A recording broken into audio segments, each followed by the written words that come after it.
Hey, it's that time of year again, so let's get right down to it. Number 10, Under the Skin. Scarlett Johansson had a really good box office year with Lucy and the Winter Soldier, but she also reminded everyone of her serious chops and eclectic taste in roles with this bizarro art house sci-fi flick that, I'd rather not reveal too much about it actually. Suffice it to say, she's not quite human, it's not quite a thriller, but also not exactly a drama, partially improv, incredibly strange, and like nothing else you'll see this year.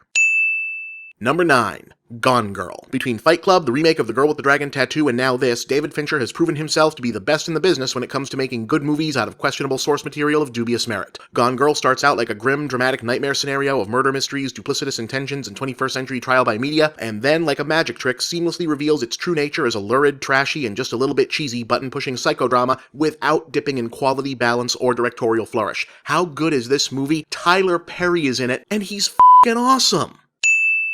Number 8, Snowpiercer. Okay, here's the pitch. It's the Hunger Games, but instead of spending 2 movies knocking off Battle Royale and The Running Man, we're just gonna start the ultra-violent peasants' revolution right away. And instead of the woods, all of the post-apocalyptic civilization lives inside a giant train. So it's just big, nasty, close-quarters, ultra-violent hand-to-hand combat from start to finish. And instead of Mystique, we got Captain f***ing America. Yeah, that sounds like a party alright, and this movie kicked ass.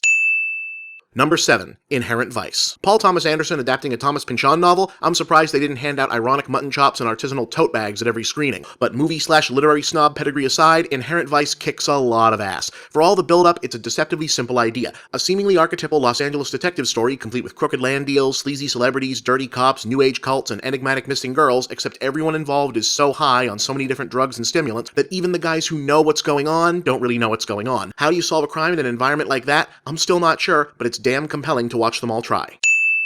Number 6, The Grand Budapest Hotel. Wes Anderson's latest has his usual company of regulars, his usual handmade style, his usual obsession with immaculately composed dollhouse worlds, but also a melancholy of times lost and nostalgia of the old-fashioned, genuinely tragic kind that more than ever gives his affectations and obsessions human depth. It's a movie about the kind of mindset that molds a person into Wes Anderson, with all the heartbreak, humor, and whimsy that implies.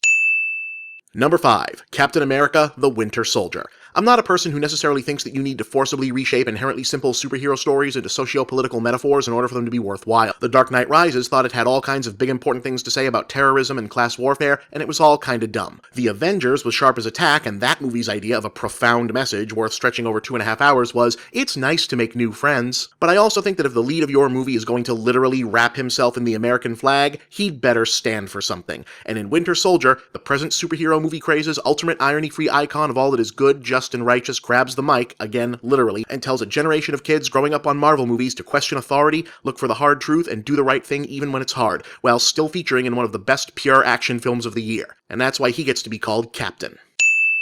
Number 4, The Lego Movie. Take it away, Benny.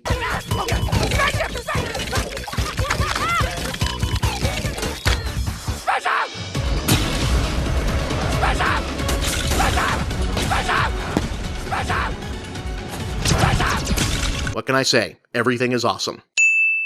Number 3, The Raid 2.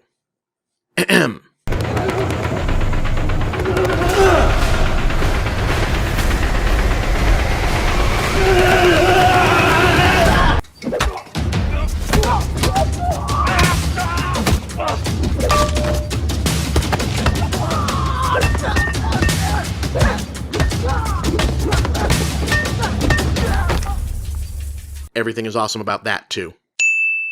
Number 2, Selma. Most movies that aim to pull the halo off of lionized heroes of history do so in order to tear them down. Selma strips the hagiography away from Martin Luther King in order to show us that he was much more of a badass than the safe, sanitized, secular saint vision of the man we usually get. Ava DuVernay's excellent civil rights drama paints a picture of Dr. King as a clever operator activist whose passion for justice and equality were matched by an ahead-of-his-time skill for manipulating media sympathy to boost the power and influence of legitimate activism. It's a history lesson, but it's also a timely reminder that the exploits of a historical figure too often framed today as the safe and non-threatening version of civil disobedience can still be very much a how-to guide for revolution. Number 1, Guardians of the Galaxy.